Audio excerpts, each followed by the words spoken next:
আমার বিয়ে হয়েছে প্রায় 4.5 বছর হতে চলেছে। বিয়ের প্রথম দিন রাতে আমার শাশুড়ি আমাকে ডেকে নিয়ে বলে, বৌমা, কোনোভাবে যাতে তোমার পেটে বাচ্চা না আসে। তার কারণ কিছুদিন পরে আমার ছেলে বিদেশে চলে যাবে। আমাদের লাভ ম্যারেজ ছিল, ভালোবেসে বিয়ে করেছিলাম। বিয়ের 1.5 মাস পর আমার স্বামী বিদেশে চলে যায়। আমি অনেক রিকোয়েস্ট করেছিলাম না যাওয়ার জন্য। দেশে থেকে যতটুকু ইনকাম করবে আমি ততটুকুতেই খুশি, কিন্তু আমার শাশুড়ি বারবার বাধা দেয়। আমার স্বামী আমাকে বলেছিল 1 বছরের মাথায় সে দেশে আসবে, কিন্তু আজ 4.5 বছর পার হওয়ার পরেও সে বিদেশ থেকে আসতে পারছে না। দেশে না আসতে পারার জন্য একমাত্র দায়ী তার মা বাবা আর তার বোন। প্রথম যখন আমার স্বামী বিদেশ থেকে আসতে চায় তখন আমার শাশুড়ি বলে, তোর বোনের বিয়ে ঠিক হয়েছে, অনেক টাকা লাগবে, বোনকে বিয়ে দে, তারপর দেশে আসিস। আমার শ্বশুরবাড়ির গ্রামের নিয়ম অনুযায়ী সকালবেলা দেখে বিকালবেলা বিয়ে।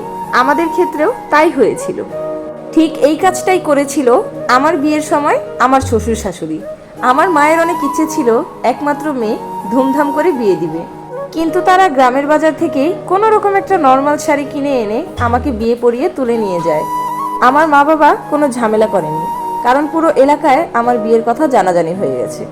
আরেকবার যদি আমার বিয়ে ভেঙে যায় তাহলে পুরো এলাকায় রটিয়ে পড়বে আমারই দোষ। কিন্তু আমার শ্বশুর শাশুড়ির আসল রূপ দেখতে পাই আমার ননদের বিয়ের বেলায়। এখন তারা সব চিনে, ওয়েডিং ফটোগ্রাফার, বিয়ের শাড়ি ঢাকা থেকে কেনা। প্রায় 10 লাখ টাকা খরচ করিয়েছে আমার স্বামীকে দিয়ে, যেন সে সহজে বিদেশ থেকে আসতে না পারে। তার বোনের বিয়ে সে খরচ করবে, এটাই স্বাভাবিক, কিন্তু একেবারে 10 লাখ টাকা দিয়ে বিয়ে করার কোনো প্রশ্নই আসে না, যেখানে আমাকে নর্মাল একটা 2000 টাকার শাড়ি পরিয়ে বিয়ে করানো হয়েছে।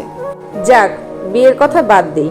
এর 2 বছর পর আবারও আমার স্বামী দেশে ফেরত আসতে চায়, কিন্তু তখন আমার শ্বশুর শাশুড়ি অনেক টালবাহানা করে আমার স্বামীকে আর দেশে আসতে দেয়নি।